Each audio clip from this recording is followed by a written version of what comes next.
اب بات یہ ہے کہ بدشگونی تو کوئی چیز نہیں، لیکن اچھا شگون لے سکتے ہیں، اچھا شگون لینا چاہیے، برا شگون نہیں لینا چاہیے لیکن اچھا لینا چاہیے۔ وہ کیسے؟ ابو ہریرہ سے روایت ہے، رسول اللہ صلی اللہ علیہ وسلم نے فرمایا، کوئی بیماری متعدی نہیں، نہ فعل بد کوئی چیز ہے، البتہ مجھے نیک فعل پسند ہے، یعنی شہر کا نام اچھا ہونا، انسان کا نام، کسی چیز کا نام، اچھی بات منہ سے نکالنا۔ انس بن مالک سے روایت ہے، نبی صلی اللہ علیہ وسلم نے فرمایا، نہ کوئی بیماری متعدی ہے، نہ بدشگونی کی کوئی حقیقت ہے، لیکن مجھے نیک فعل پسند ہے۔ صحابی نے عرض کیا، نیک فعل کیا ہے؟ آپ نے فرمایا، اچھی بات۔ اب مثلا بعض اوقات ہم کہیں جاتے ہیں نا، کوئی کسی گھر رشتہ لینے کے لیے گئے، فار ایگزامپل گاڑی میں بیٹھتے کا انہوں نے دینا دلانا کچھ نہیں، دوسرا کہتا ہے یہ ہونا کوئی نہیں، یہ غلط بات ہے، ایسا نہیں کرنا چاہیے۔ اور یعنی کہتے نا منہ سے بری بات نہ نکالو، اچھی بات نکالو، یہ اچھا شگون، یہ اچھی فعل، کیونکہ یہ ایک طرح سے ناشکری ہوتی ہے اور آپ پہلے سے ہی تبصرے کرنے لگتے ہیں۔ کوئی چیز خریدنے جا رہے، ایسے ہی جا رہے ہو، کچھ نہیں ملے گا، کس نے دیکھا ملے گا یہ نہیں، اب آئندہ اس سے پرہیز کریں گے نا، اور کسی کو بھی نہیں کرنے دینا، کوئی کرے تو اس سے پوچھنا، اس سے سوال کریں۔ دیکھیں دو طریقے ہوتے ہیں کسی کو روکنے کے، ایک یہ بری باتیں مت نکالو مجھ سے، اور ایک یہ کہ آپ کو کیسے پتا چلا، آپ سوال کر دیں۔ مثلا گھر میں کوئی بچہ یا بہن بھائی کوئی بھی آپ کے ساتھ بیٹھ کے کوئی ایسی بات کر رہا ہے، یہ نہیں ہونا، فلاں نے بات نہیں سننی، میں یہ کام نہیں کر سکوں گا۔ اکثر لوگ منفی جملے منہ سے نکال دیتے اور واقعی پھر وہ نہیں کر پاتے، کیونکہ اس سوچ کا اثر آپ پہ ہو جاتا ہے نا۔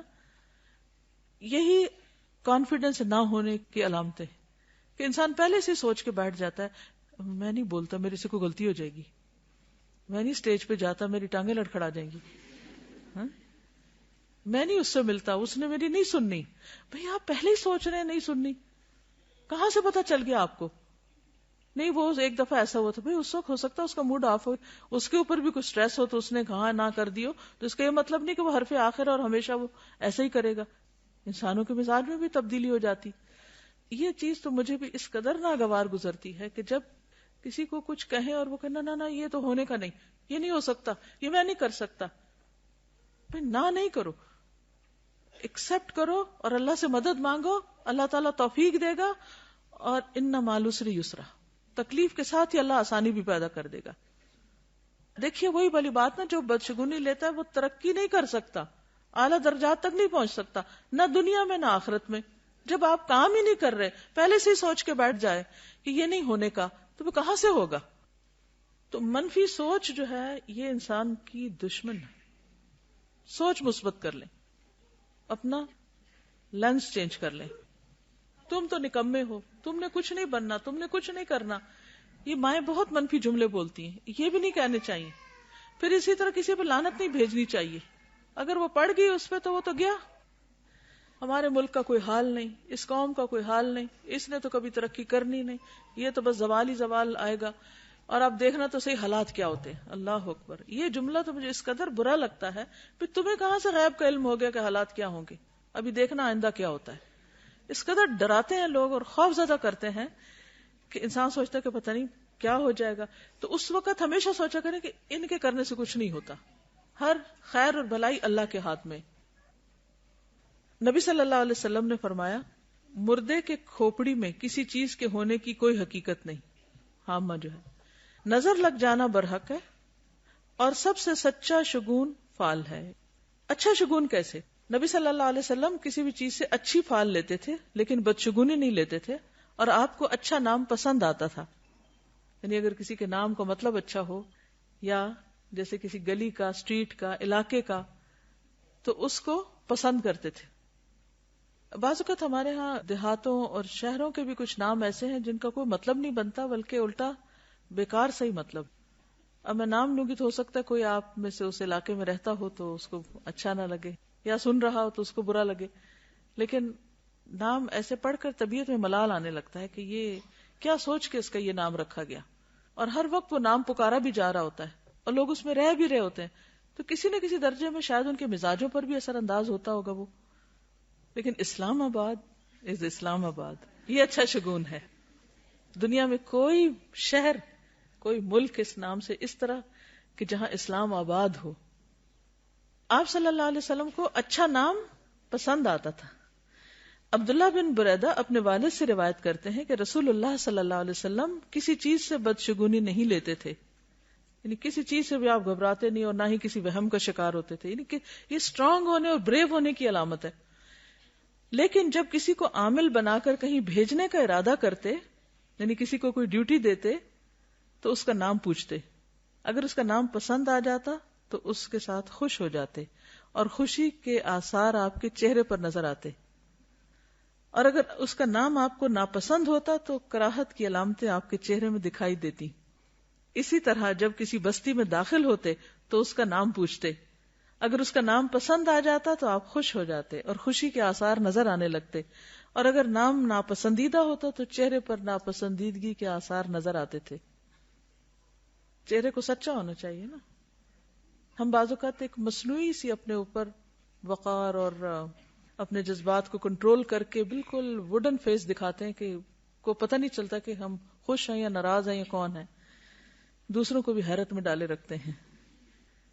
تو انسان کو غمی خوشی اس کا اظہار معقول حد میں کرنا چاہیے. نہیں کہ اتنا ہی اس میں کھو جائے کہ آس پاس بھول جائے، وہ غلط ہے. اسی طرح عبداللہ بن صائب بیان کرتے ہیں کہ حدیبیہ کے سال حضرت عثمان بن عفان نے بیان کیا کہ سہیل کو ان کی قوم نے بھیجا تاکہ اس شرط پر صلح کر لیں کہ اس سال مسلمان واپس لوٹ جائیں. قریش آئندہ سال 3 دن کے لیے مکہ کو مسلمانوں کے لیے خالی کر دیں گے. تو رسول اللہ صلی اللہ علیہ وسلم نے سہیل کے آنے کی خبر پر کیا فرمایا تھا؟ اللہ نے تمہارا کام آسان کر دیا. یہ ہے اچھی فال لینا، یعنی اچھے نام سے اچھا گمان رکھنا اور اچھے مقصد کی امید رکھنا. اور یہ ایک طرح سے اللہ سے اچھا گمان رکھنا ہے. عام طور پر لوگ بے سوچے سمجھے ماڈرن ناموں کے پیچھے بھاگ رہے ہوتے ہیں، حالانکہ ان کا کوئی خاص مقصد نہیں ہوتا. انس رضی اللہ عنہ سے روایت ہے کہ نبی صلی اللہ علیہ وسلم جب کسی کام کے لیے باہر نکلتے تو آپ کو یہ اچھا لگتا کہ یہ سنے کہ یا راشد یا نجیح، یعنی اچھی بات کوئی کرے، کام ہو جائے گا، کامیاب ہو جائے گا. نجاح کامیابی کو کہتے ہیں نا.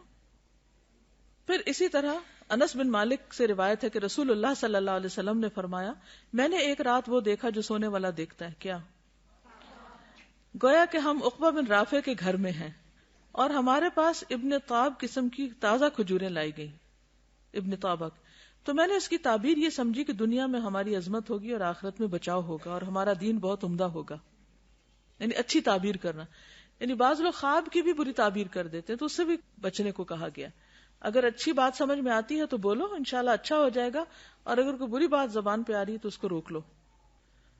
ابو ہریرہ سے مروی ہے کہ رسول اللہ صلی اللہ علیہ وسلم نے کوئی بات سنی جو آپ کو اچھی لگی تو فرمایا کہ ہم نے تمہارے منہ سے اچھی فال لی، اخذنا فألک من فیک. تو خلاصہ کیا ہے کلام کا؟ اچھی باتیں بولیں، مثبت باتیں کہیں، امید والی باتیں کریں، پر امید رہیں، مثبت سوچ رکھیں. مثلا اگر کوئی سفر پہ جا رہا ہے تو کیا کہنا چاہیے؟ تم نہ جا سکو، کہنا چاہیے؟ نہیں، کیونکہ اگر اس نے جانا تو جائے گا لیکن دل خراب کر کے جائے گا نا. تو اچھی کسی کی کوئی خبر سن کے تم اسے اچھے کلمات نکالنے چاہیے، برے کلمات نہیں نکالنے چاہیے. بچوں کو بد دعائیں دینا، لوگوں کے ساتھ برا بھلا سلوک کرنا، یہ ساری چیزیں زندگیوں کو حرام کر دینے والی ہوتی ہیں.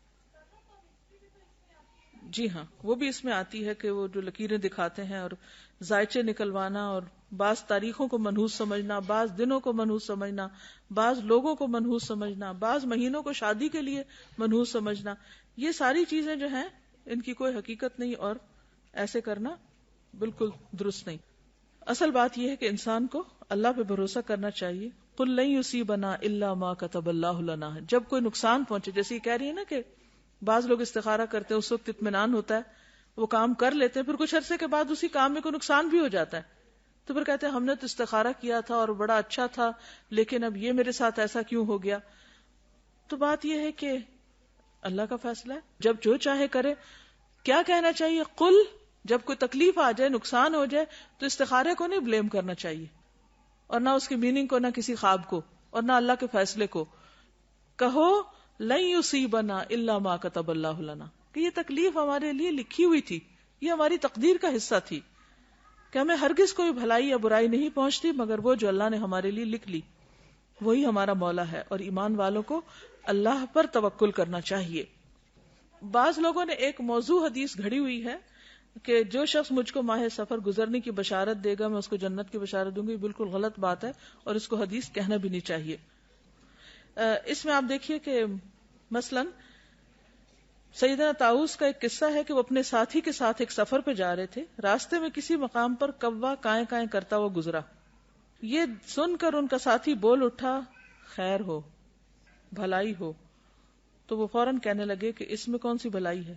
کہنے لگے میں تمہارے ساتھ سفر نہیں کر سکتا. انہوں نے اس کو چھوڑ دیا، کیونکہ ایسی کمپنی میں انسان جب رہتا ہے تو لا محالہ وہ پیسیولی وہ اثرات انسان کے اوپر آتے جاتے ہیں، جس کا نقصان یہ ہوتا ہے کہ انسان پھر بغیر سوچے سمجھے ان چیزوں کا شکار ہو جاتا ہے. اسی طرح آپ ایک سواری سے اتر آئے تھے کہ جس پہ لعنت کی گئی تھی. ایک جگہ پر آپ نے نماز نہیں پڑھی تھی کیونکہ سب لوگ وہاں سوئے رہ گئے تھے اور کوئی نماز کے لیے نہیں اٹھا تھا. تب آپ دیکھیے کہ جس کمرے میں جس گھر میں لوگ نماز ہی نہ پڑھیں تو نحوست تو وہاں اترنی.